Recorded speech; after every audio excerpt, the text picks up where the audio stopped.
Ceci est un merveilleux cornet. En fait, on dirait qu'on est en Italie et qu'on va prendre une bonne gelato. Ça a l'air de ça, en fait, mais ça, c'est à peu près, je dirais, un bon 5 euros, c'est-à-dire à peu près 8 dollars pour ça. Mais la crème glacée est délicieuse. Maintenant, on veut savoir combien est-ce qu'on peut mettre de gelato dans notre cornet. Hein? Un cono.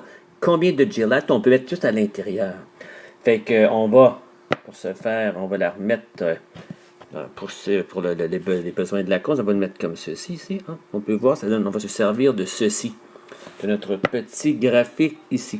On peut voir que ça a une hauteur H et ça a un rayon de R. Le volume, bien sûr, on sait, c'est toujours la même chose. Si c'était un cylindre normal, comme ceci, ça serait toujours ce côté-ci, la surface d'un cercle, multiplié par la hauteur.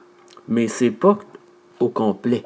On n'a pas tout ceci. C'est une forme un petit peu différente. Donc, la formule qu'on va utiliser, c'est ça ici. C'est la surface du cercle, pi r carré, c'est la surface ici, multiplié par la hauteur, mais le tiers seulement de la hauteur, étant donné que ce n'est pas une hauteur uniforme. Enfin, ce n'est pas des côtés uniformément, ce n'est pas des côtés parallèles à la hauteur.